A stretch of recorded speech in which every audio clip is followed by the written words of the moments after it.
ओम श्री हनुमते नमः। नमस्कार। आजकल भक्ति यात्रा में श्री रामचरितमानस के प्रथम 7 श्लोकों पर हम लोग संवाद कर रहे हैं।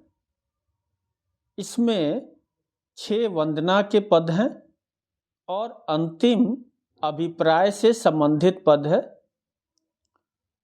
तो पहले श्लोक में आपने देखा कि गोस्वामी तुलसीदास महाराज वाणी और विनायक की वंदना करते हैं। दूसरे श्लोक में श्रद्धा विश्वास स्वरूप माता पार्वती और शिव की वंदना है। उसके बाद गुरु की वंदना है। श्री हनुमान जी एवं श्री वाल्मीकि जी की वंदना है। उद्भव स्थिति संहार कारिणी माता सीता की वंदना है एवं आखिर में तमशेष कारण यानी कारणों के कारण भगवान राम की वंदना है। आखिरी श्लोक में सबकी वंदना करते करते अंतिम श्लोक में गोस्वामी जी ने ग्रंथ का हेतु बताया, अभिप्राय बताया।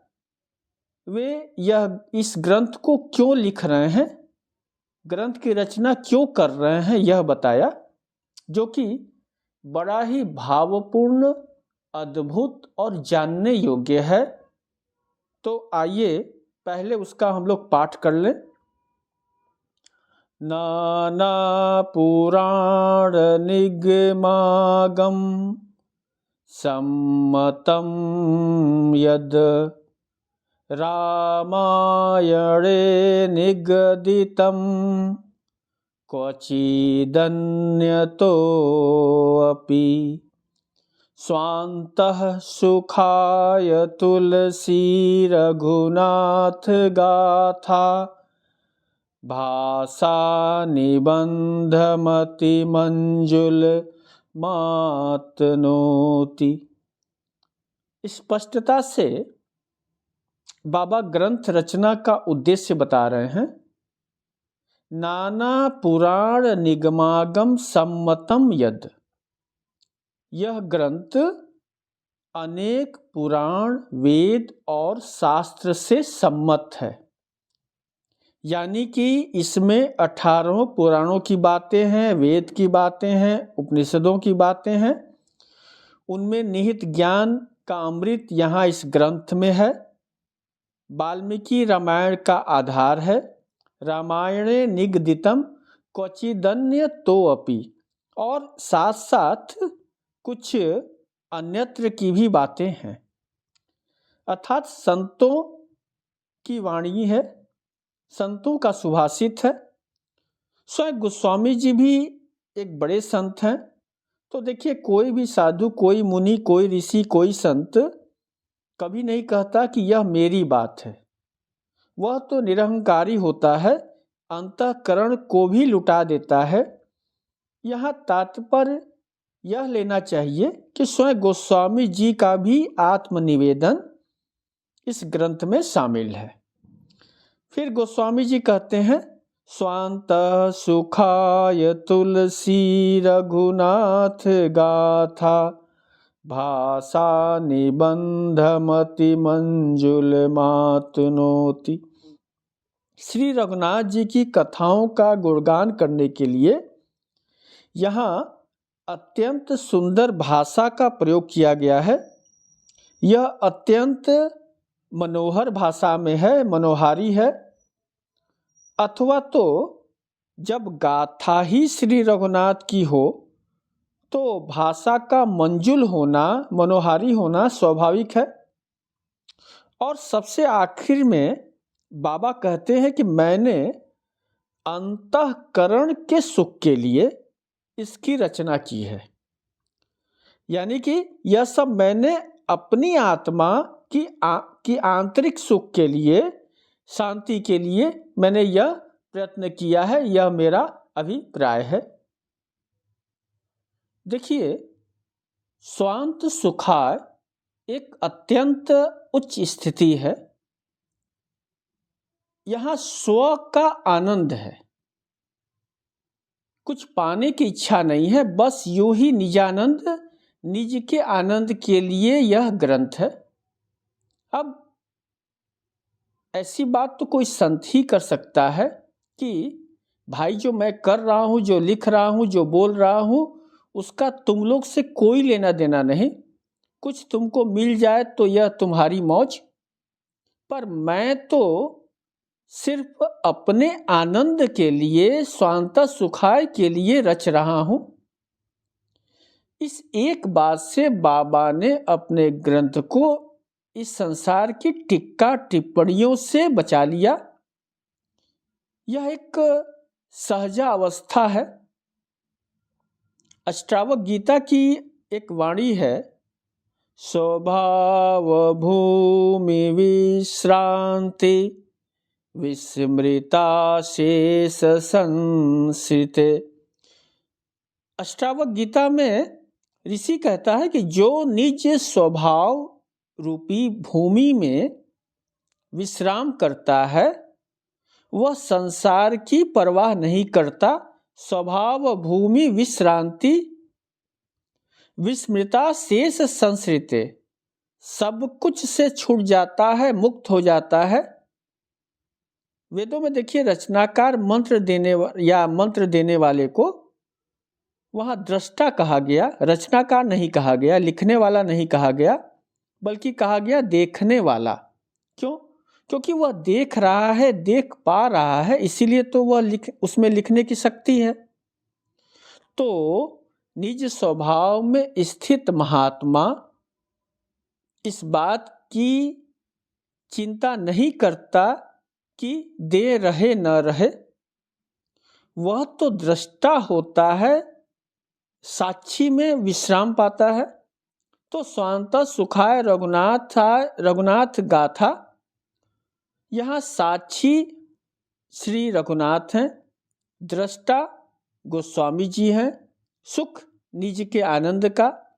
यहाँ संसार है ही नहीं, संसार वाले तो विश्राम अंधकार में ढूंढते हैं, अंधकार में पाते हैं, अबोध सुप्तावस्था में पाते हैं, पर संत जागता हुआ विश्राम पाता है, अपनी चेतनता में विश्राम पाता है।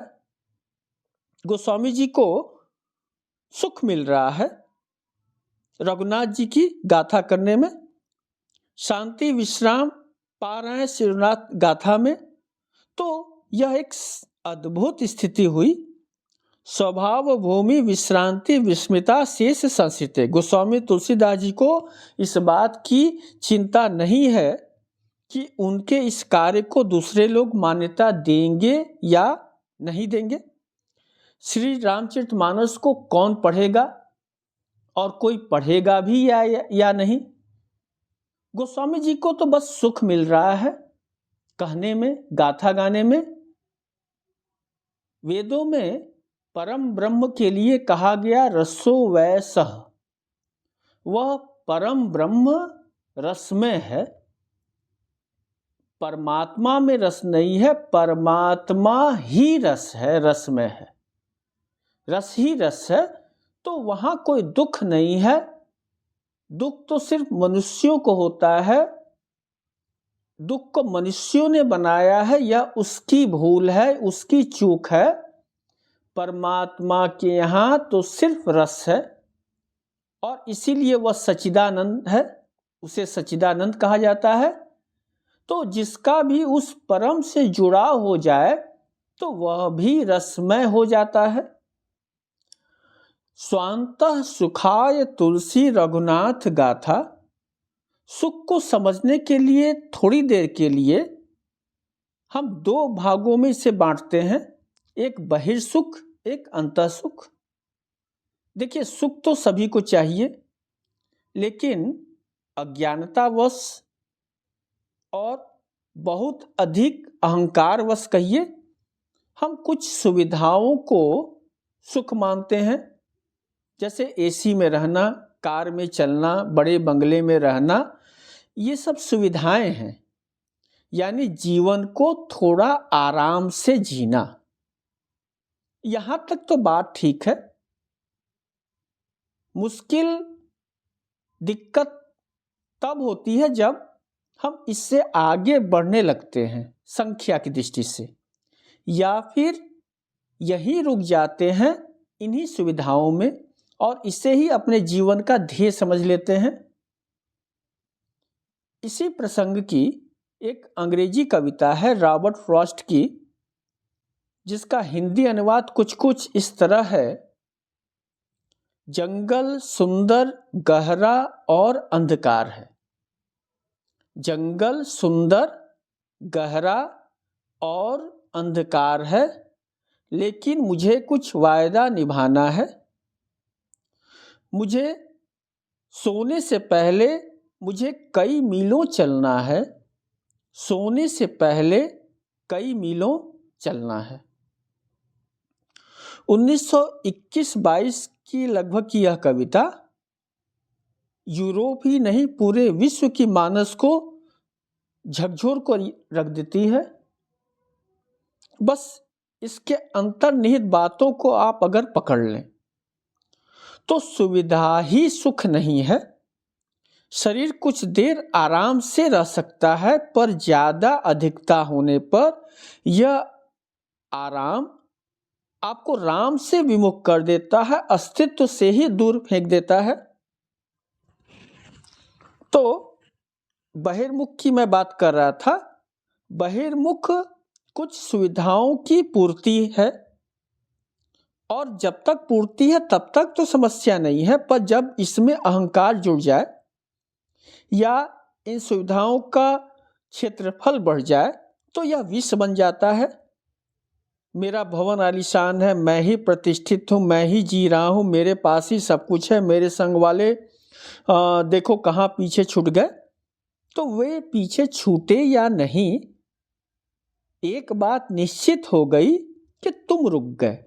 तुम आज वहीं खड़े हो गए और शीघ्र ही तुम अस्तित्व विहीन होने वाले हो, क्योंकि तुम रुक गए।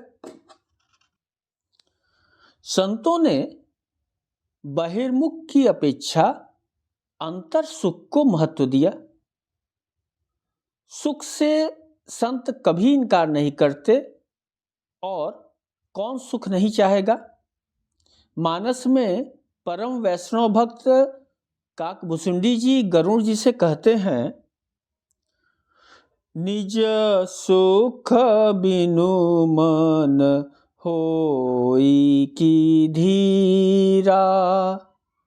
निज सुख बिनु मन होई की धीरा। परस की होई विहीन समीरा। कवनी सिद्धि की बिनु विश्वासा। कवनी सिद्धि की बिनु विश्वासा। बिनु हरि भजनन भव भय नासा। बिनु हरि भजनन भव भय नासा। यहाँ निज सुख की बात है।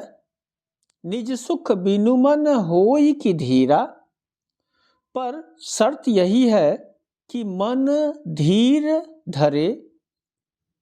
वह सुख जिसमें मन शांत हो जाए, अथवा मन को जो शांति दे, वही सुख है।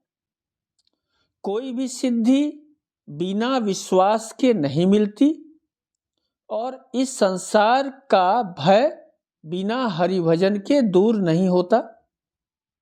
तो स्वांतः सुखाय अंतःकरण के सुख के लिए 3 बातों का होना आवश्यक है।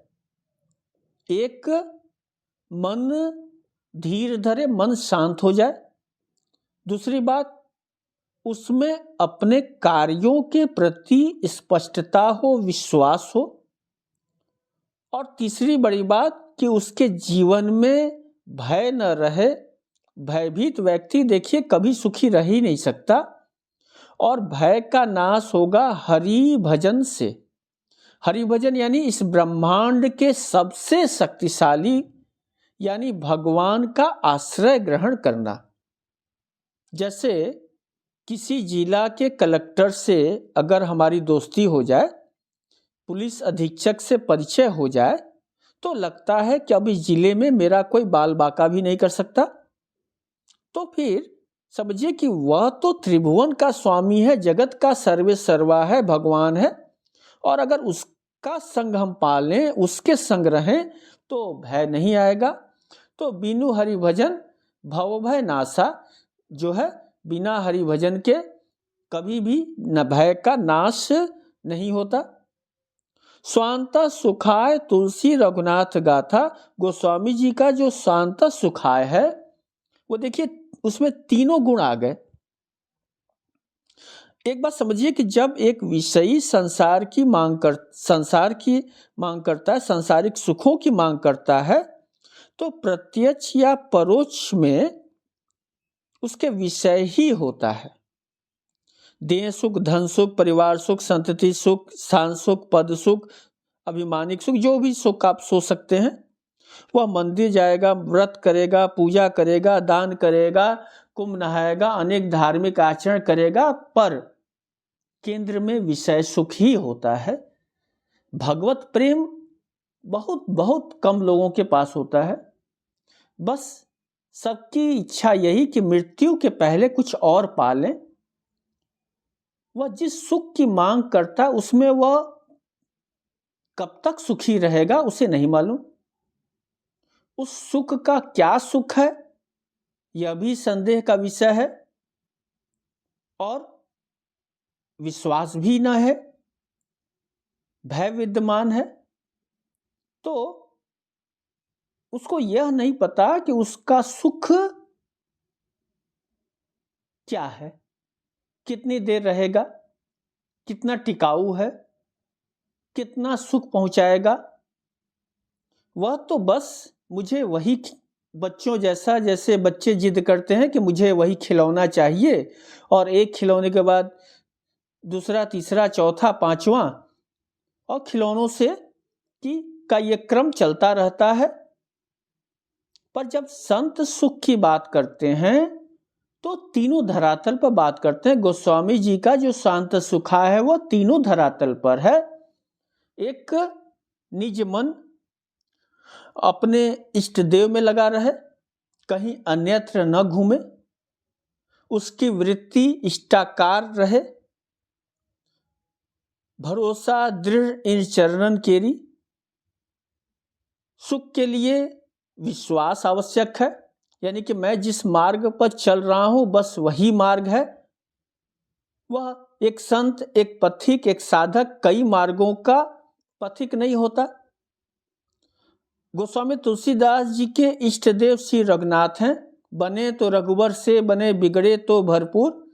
तो तुलसी का सुख रघुनाथ गाथा है। भाषा मंजुल मनोहरी तब होगी जब एक भाषा हो, एक ध्येय हो, भ्रम न रहे, और वह भजानंदी हो।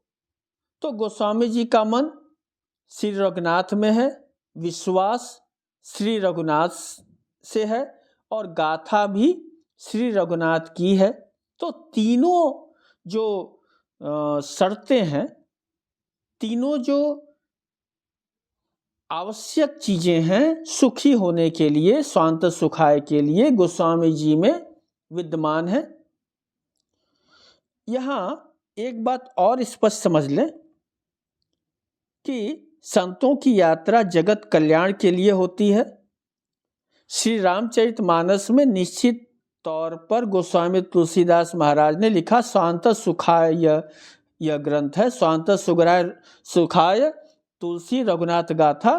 पर इसने इस ग्रंथ ने जितना मंगल मानव जाति का किया है शायद ही कोई ग्रंथ कर पाया हो। और हम सनातनियों के लिए, वैष्णवों के लिए तो यह सदग्रंथ है, कल्पतरु है। न जाने कितनों की बिगड़ी संवर गई इस ग्रंथ का आश्रय पाकर, इस ग्रंथ को